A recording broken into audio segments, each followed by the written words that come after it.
But we did want to kind of, so we watched a lot of your stuff, some of the podcasts, like some of your reels and things like that. So I feel like we have a decent grasp on like your story a little bit, some of your life. But we kind of want to dive a little deeper into like God in your story. Okay. And like your conversion story, all that stuff. So you were adopted, right? Yeah, so I was adopted when I was 3 weeks old from Maryland to Boise, Idaho. It's kind of different. So my parents had 4 kids, and they adopted me, and they adopted my brother, my younger brother from Atlanta.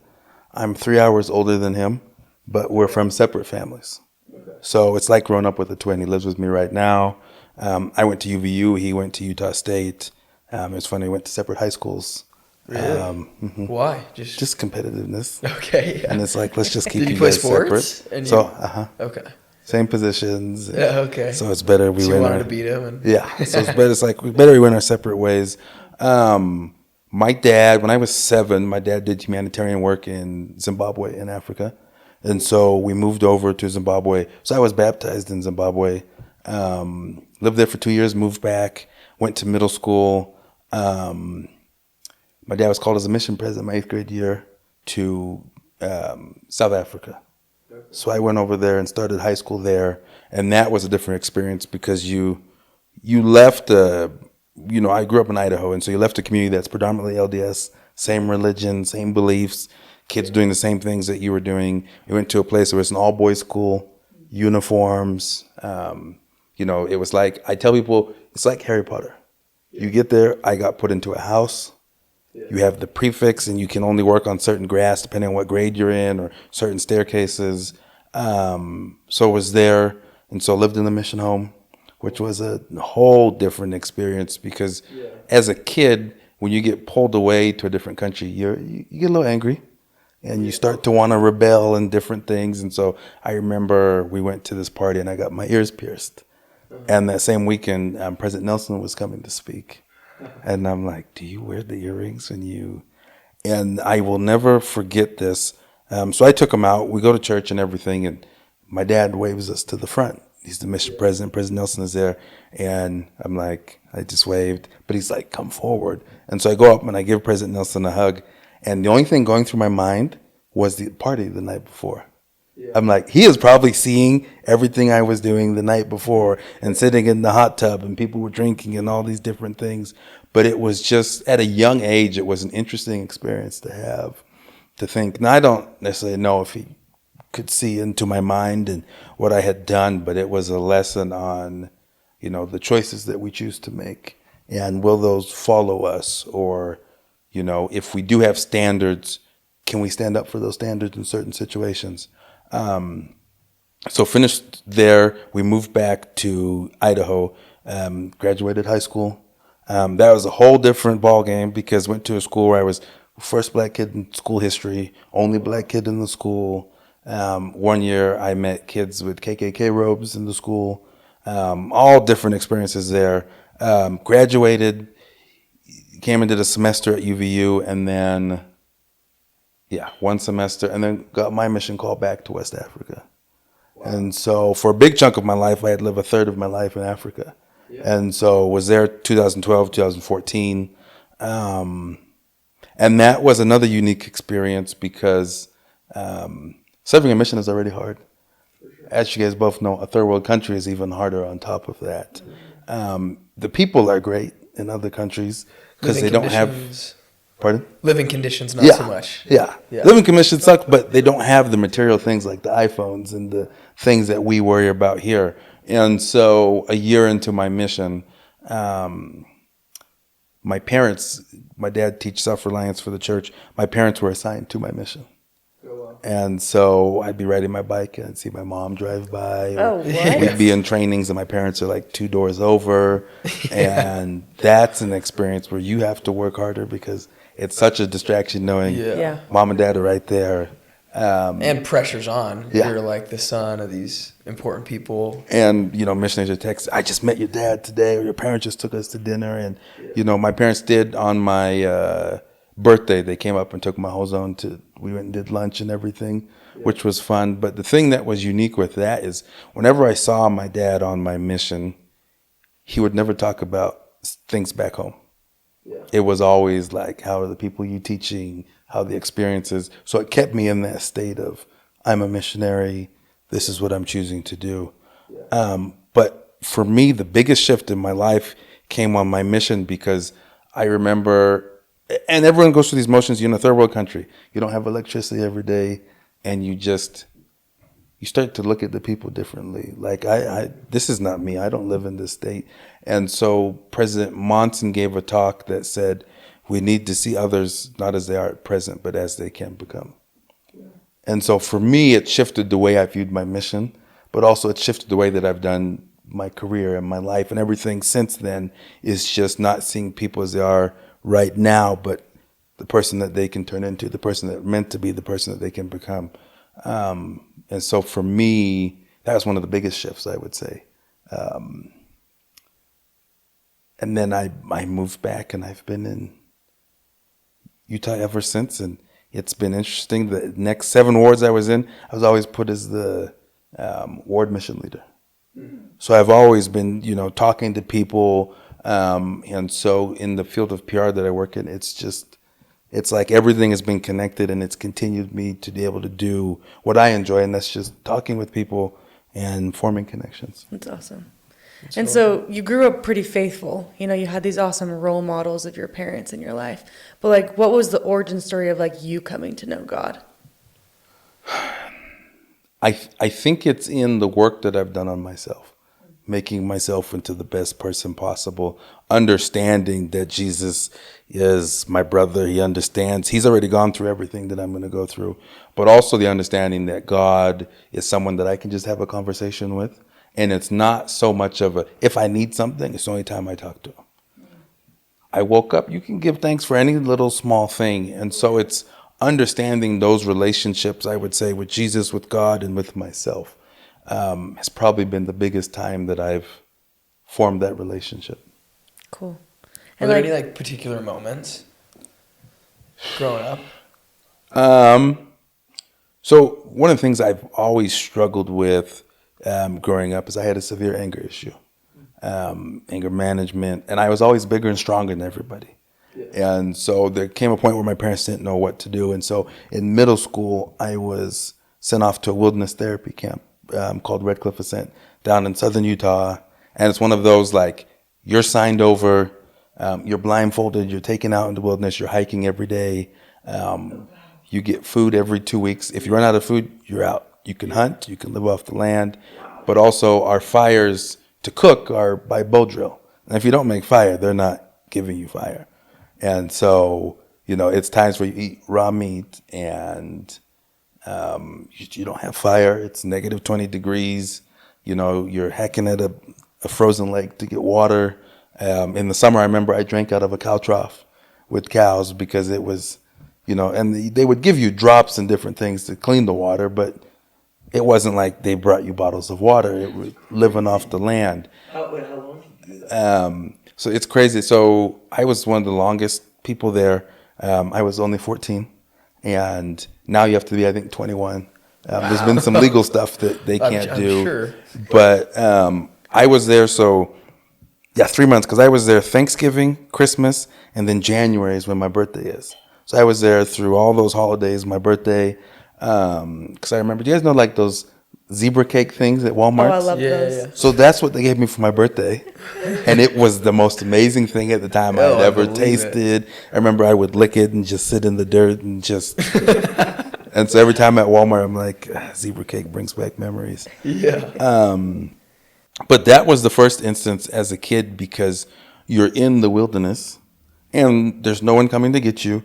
There's no one coming to save you. And what really enforced it for me was partway through, they brought me back in, and it was like I was done with the program. I got to change the clothes. My parents are through the other wall. I can hear them. I showered. I'm like, I'm going home. And they assigned me a new counselor, and the counselor said, he needs to finish. And I remember running through that door because I could hear my mom, and they tackled me. And at the time, you're in such a state. I remember I was so angry, and they blindfolded me, but they stopped and got me a milkshake on the way back to the wilderness. Yeah. And in that state, it was a shift to, this milkshake is amazing, not realizing that I'm going back out to live off the land again. So got me that, blindfolded me, drove me back, and I ended up finishing that. But when you're out there, that is the first time I think that I've truly intently prayed in my life. I think it's also the first time that I heard God, because it was such a miserable state. And as a young kid, you don't understand really the magnitude of what's going on. And it was different for me because I was there for my anger, and all the other kids were like drugs, and they were dealing with not having their drugs. And my dad drove me to the camp. Everyone else were brought, police, whatever, to this. That was, I think, the first instance at a young age. I think it's been little, impressions that we have, and then I've been blessed to experience. So a few months ago, one of my buddies in Farmington called me, and he said, "Hey, one of our buddies, I can't get a hold of him." And it's a guy we know. He had dealt with some suicide issues and stuff. And in that first instance, it was late at night, and so I see the phone ring, and I'm like, I'll call him tomorrow, but something just told me answer it. So I answered it, and he's like, "Hey, I'll drive down and check." I said, I live 8 minutes from his house. Let me go over there. So drove over there and called a buddy. I said, "Hey, will you come help me?" Tried the door. Door's unlocked. And so first thing I said, I've been here a lot, and it's never unlocked. And so I went and looked. His cars are in the garage. You could hear the TV. And so then in my mind, I was like, is he with a female, or there's a TV running? And so we called the cops. We're like, "Can you do a wellness check? I don't want to." And the cops came and shined their lights and knocked and yelled, but it wasn't a long enough time for them to enter. And the cops said, "Well, it's unlocked if you want to." And so we go up, finally get into his room. He's laying on the bed, and I say his name, and he looks up at me and then puts his head back down. I'm like, okay, he was asleep. That was weird. We find out later, earlier that night, he had taken 100 pills. And he had left the door open that someone would eventually find him. And so he called me and asked me to come take his firearms and remove those and things. But it was, it's those experiences I think that I have where you just get a prompting and you follow it. Yeah. And you realize, okay, there was a reason why I followed this. I mean, even yesterday I finished the meeting and somebody said, "Just text my buddy." And I texted him. I was like, "Hey, how are you doing?" And he's like, "Either you have spider senses or you have the spirit," because he had just got laid off from his job, right before I texted him. And so I think being able to just lean into when I sense something, and it could be nothing, but my fear is always, what if it is something? And so just taking the initiative to do that and be willing to hold space for other people. Which is such a good way to think, too, because I feel like a lot of times people are like, oh, is it me or is it the spirit? Yeah. And it's regardless of what it is, if it's good, you should go do it. Yeah. You should make room for those, because God really does use us to be his hands. And in those instances, if you weren't there, something horrible could have happened, and or people need someone else to kind of translate God's love to them. Yeah. And we can be those people. How beautiful is that? Yeah. We get to be his hands, and it's such a real thing. I agree. If I could ask you guys a question, one of my favorite quotes, I think it's Joseph Fielding Smith, who said, "The nearer a man or a woman come to God, the greater power is made manifest by the adversary to prevent the accomplishments of that person." And with that quote as a backdrop, I'm just curious, with all the guests that you guys have interviewed, is that something that you've seen as these guests have come closer to God or have an experience the reverse, the other side, the adversary shows itself more? That's a good question. It's a great question. Can't think of a super specific example with people we've interviewed. I know for me, that's been a huge theme in my life, is that so when we kind of talked about choices, and when I think about every major decision that I've made that has led me to the life I'm currently living, every single one of those, I've had major faith crises, or not even faith crises, but moments where Satan was trying really, really hard to get me to make a different decision. When I was a junior in high school, I broke my back. So I used to play football and lacrosse, but broke my back, couldn't play any more contact sports. How'd you break your back? Just in lacrosse, I was shooting and I was kind of wound up and somebody hit me in just right here. And that was that was during tryouts that year. That was at the end of my sophomore year. And then halfway through the season got hit the same way. And I broke it around like the other side, my L4 vertebrae. And so, yeah, no more contact sports, which was a big part of my identity at that time. So my whole junior year, I was pretty depressed, super against like hanging out with friends. I had zero motivation to go to church, just going because my mom would force me to go. Yeah. But I got to the point where I was going to do a HXP trip, the same type of trip that we do now, which I was going to go to Ghana. Should have gone. And I did go. You went to Ghana? I did go. But everything was like going against me going. I like didn't want to go at all. My mom was like making me. I didn't have a friend I was going to go with. And then finally one of my friends said he was going to go with me. And then the trip we wanted to go to like Fiji or Samoa, none of those were open. There's only 2 spots left when we looked, and it was 2 spots in Ghana. And I was like, I don't want to go to Ghana. Yep. And then my mom was like, fine, I'll pay for like half the trip, or I'll pay, like I was going to have to pay for the trip. And she made some deal with me so that I would go. And then even like before the trip, I was trying anything I could to get out of it. But then I went, and I think I've shared this story on here before, but long story short, I had a really amazing experience with God that led me to then go on a mission and then all this other stuff. But then like right before our HXP trip as trip leaders in Brazil, I started really doubting myself, doubting like my worthiness to be there, if I was like good enough to be a trip leader, if I like could really help out. And I remember like almost not doing it, like almost quitting. And then she'd be like, no, I got to do it. Or like having an experience where God kind of came through. And then we ended up meeting and getting married. But yeah, I feel like all of those big major decisions, Satan's been super tempting. He's like come in harder than he's ever come in before, right before I need to make decisions that have completely altered my life. Yeah. So yeah, I would say for me at least, the moments where I need to be closest to God is the moments where Satan's trying the hardest to get me away from him. That makes sense. I feel like that's just always how it is, you know? Like Satan knows your purpose and like what you can do if you do choose God in your life, and what results that will have, what chain reaction that will have. And so he's going to try hard on you to like really get you away from those. And I feel like more often in my life, I've always just been innately obedient and innately faithful. And like, I've always had this like desire just to make my Heavenly Father proud. It's the same thing with like my earthly father. Like I just want to make them proud of like who I am. Yeah. So that they're like proud to call me their daughter. And so I feel like I've not really had a ton of like really negative experiences, or like where the adversary has been like really hard on me, other than like probably self-worth and self-confidence. And I feel like a lot of people struggle with that, especially girls. And starting the podcast was a little bit harder for me just because it's very vulnerable. You know, you get judged based on the things that you say. And for me, like, I don't love that. And also, like, you're being filmed, you're posting all the time. It's like, you just really have to accept the person that you are and, like, be fine with being judged or whatever. And you probably have experiences with that too.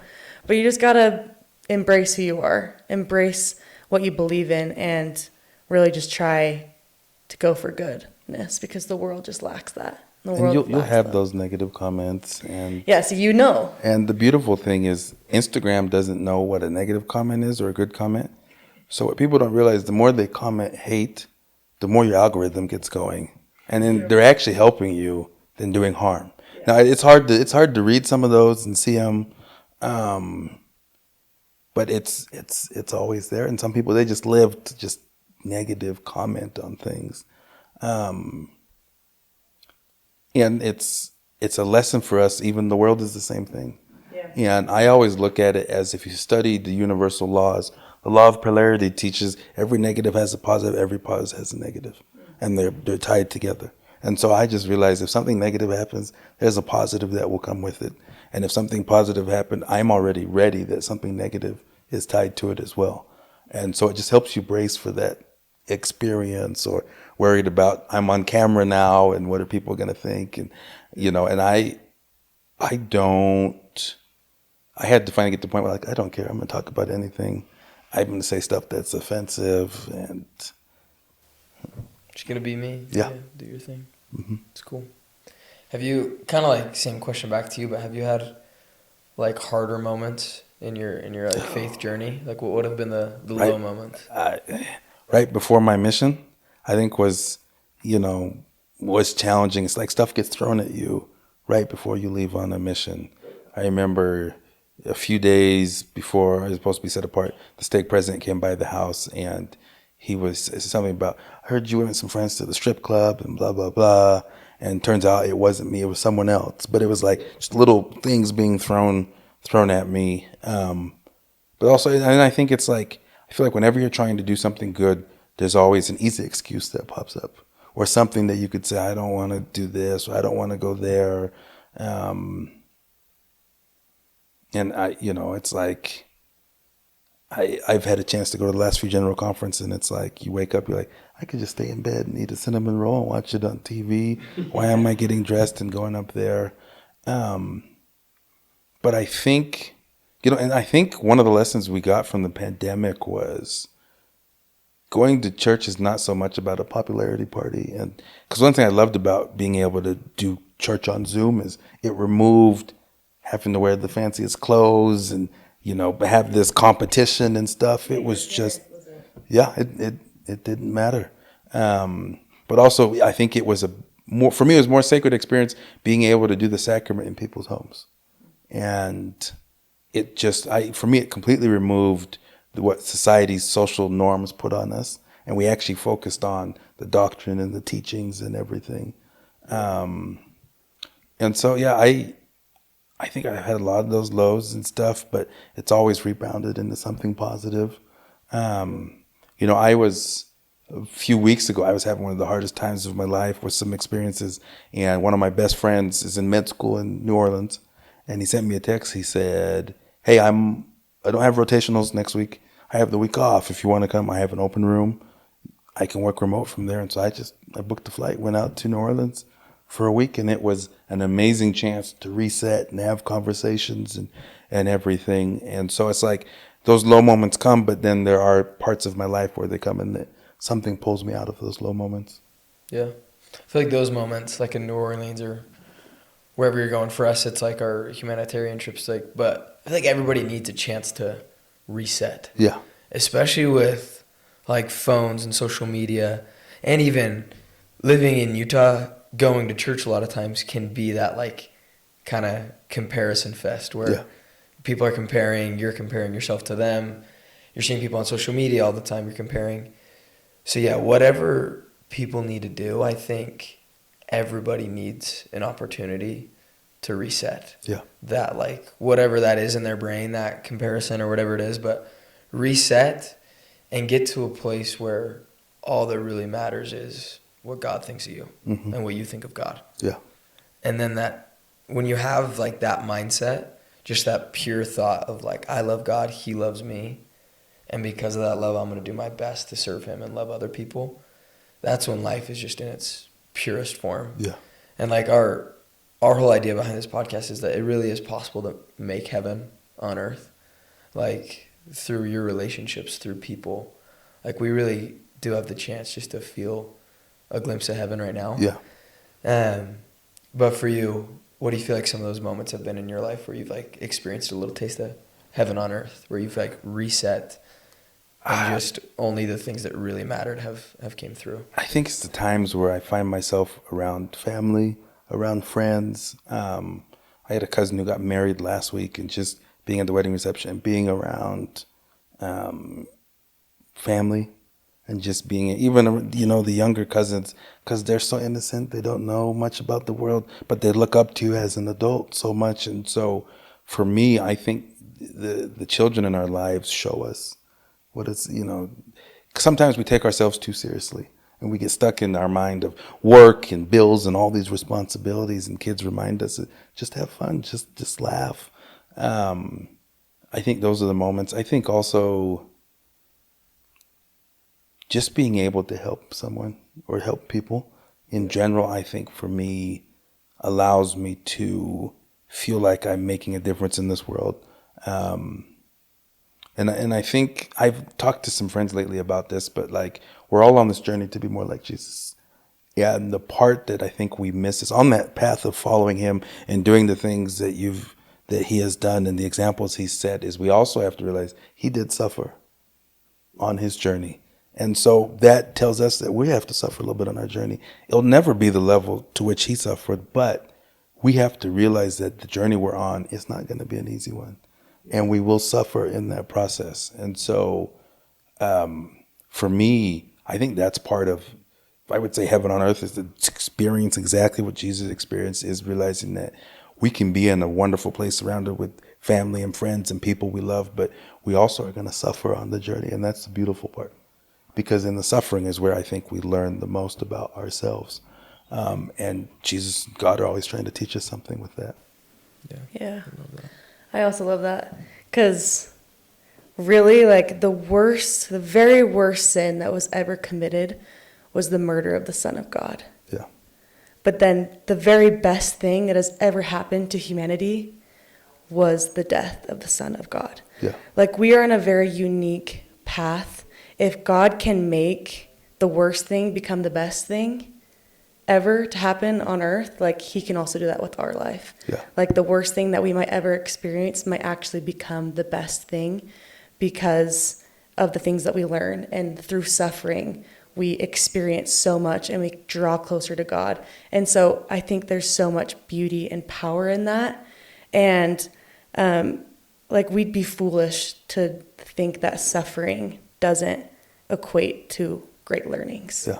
Because I feel like it's in those hard moments where you really, really, like, know who God is and know what you believe and know who you are and know your value and your worth. And so I think that's a very true part about God's plan, is like, yes, it's going to be hard. And yes, there's going to be like hard things that you go through, but those things actually become the best thing that happened to you because of what you learn. Yeah. And we're here to experience, we're here to have relationships and grow a relationship with God and the people around us and experience heaven and experience joy. But also, like, that means that we're going to have some of those low things. Yeah. But they always draw us back if you let it. Yeah. I agree. Yeah.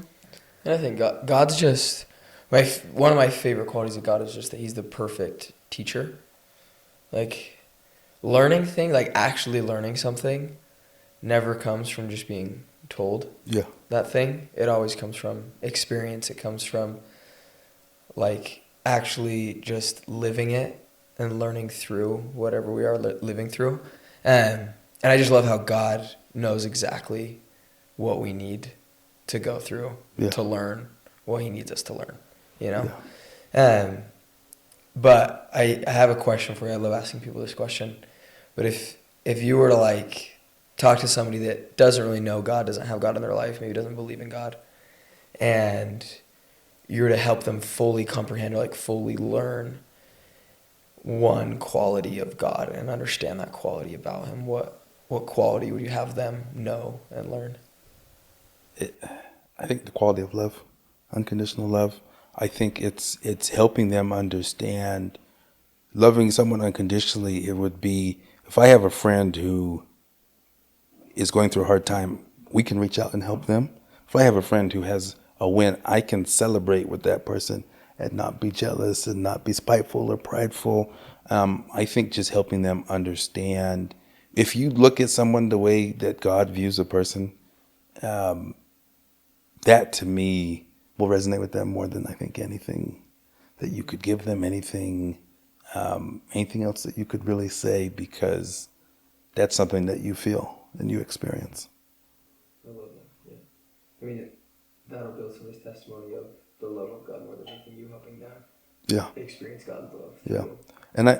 And I think, and you guys have seen this because you guys have traveled, but I think also, rather than talking down on like other religions and faith, it's like, what is good in these different religions that I can take and pull because I think we reach people better than if I approach you and say, your religion is wrong, has nothing good. You need to have mine. I'm right. This is everything you need. But rather like, here's how they work together in unison. Here's the good things that I love that you guys do. Here's what we do. How can we combine this? And I think doing it that way also, I think will help people. 100%. And that's something, at least in the Church of Jesus Christ of Latter-day Saints, that I think oftentimes, like the culture that we get a little wrong, Yeah. is that, like, we look at Jesus and the way he interacted with people. Like, the people at his table, the people eating lunch and dinner with him, were at that time all of the biggest, like, misfits in society. You know, these people, the tax collectors and the fishermen and, like, whoever it was, like, they weren't the people that you would have put with Jesus, you know, if you were to make that list. And so I think if our whole goal is to be disciples of Christ, then our whole goal should just be to love anybody and everybody, you know, despite their religion, despite what they believe, despite if they're gay or they're straight or like all of it. Like, we should just love them. We should welcome them to our table and not just be sitting there telling them that they're wrong.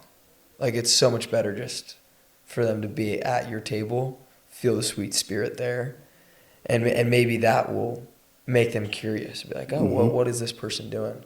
I want to follow them, just like the apostles did with Jesus. Yeah.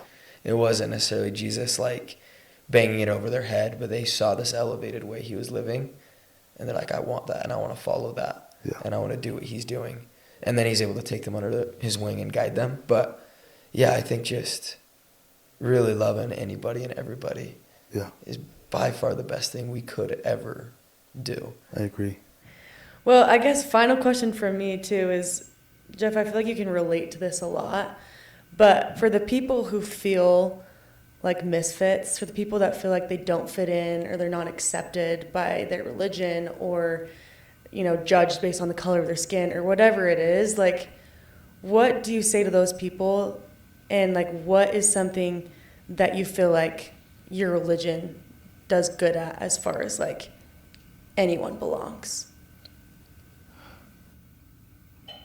That's a great question.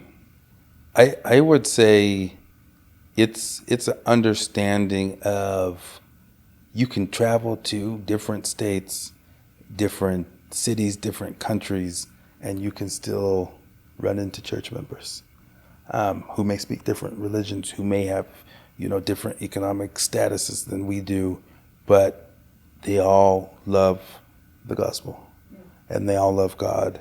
And so for me, it's like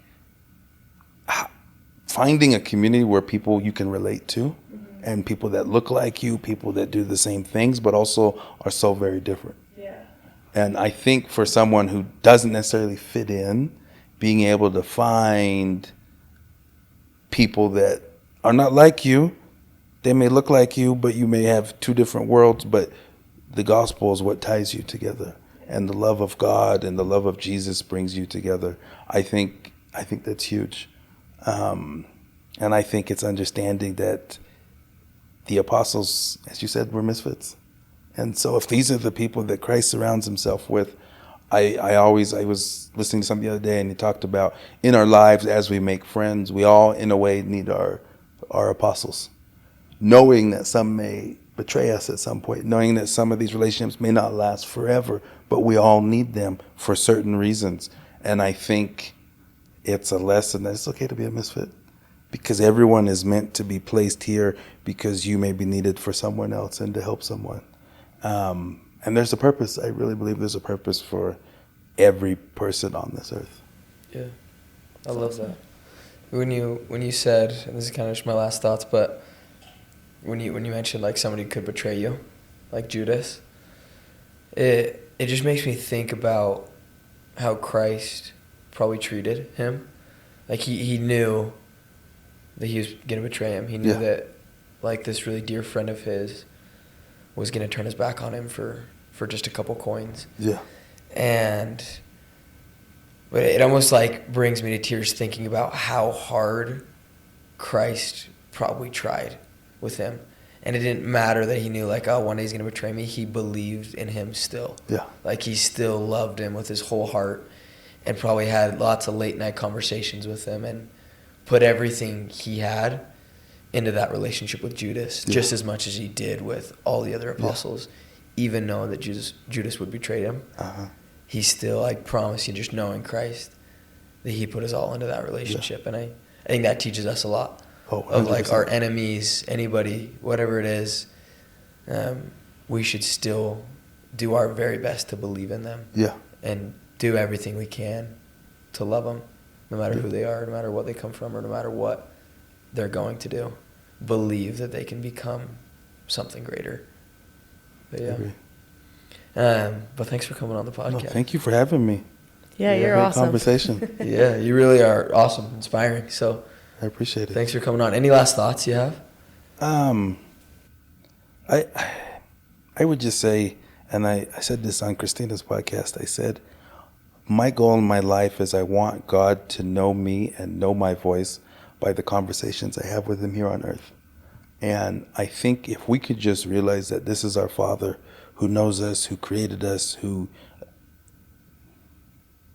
has put all these things into motions for our reason, for our good, if we could just understand that we can just talk to him like you talk to your dad or you talk to a friend. It doesn't have to be something big or a big setup or anything, but it's just a normal conversation with someone that loves you and that you love. If we could shift that mindset to that, I think so many more people will conversate with God, and we truly would get to experience heaven on earth. I love that. And that's all he wants. Yeah. Like, he just wants to talk to us so bad. Exactly. So let's let him. Exactly. Yeah, it's so true. There was somebody that, sorry, I'm saying another thing, but there's somebody who once told me, because on my mission, I'd always, like, kneel down on my bed and pray, and I'd fall asleep all the time. And I remember we were teaching somebody, and I think that got, like, brought up on my mission, and they just told me, they're like is a father upset when their baby falls asleep in their arms? Like, never. Like, they probably love that moment. Yeah. And that's what it's like when we're praying with God. Like, that's our time when he knows that we're just dedicating our time and our energy and our thoughts to him. Yeah. And so, yeah, maybe we fall asleep or, like, whatever it is, but he's just so happy that we want to spend time with him. Yeah. And he just loves us for that and is so beyond excited to talk to us. So, yeah, pray, talk to your Heavenly Father, and I love that. it'll change your life. God loves pillow talk. Yep. Yes. Yes. Come on now. But thanks again. Thank It's you. been awesome. Thank you. I appreciate it. Yeah.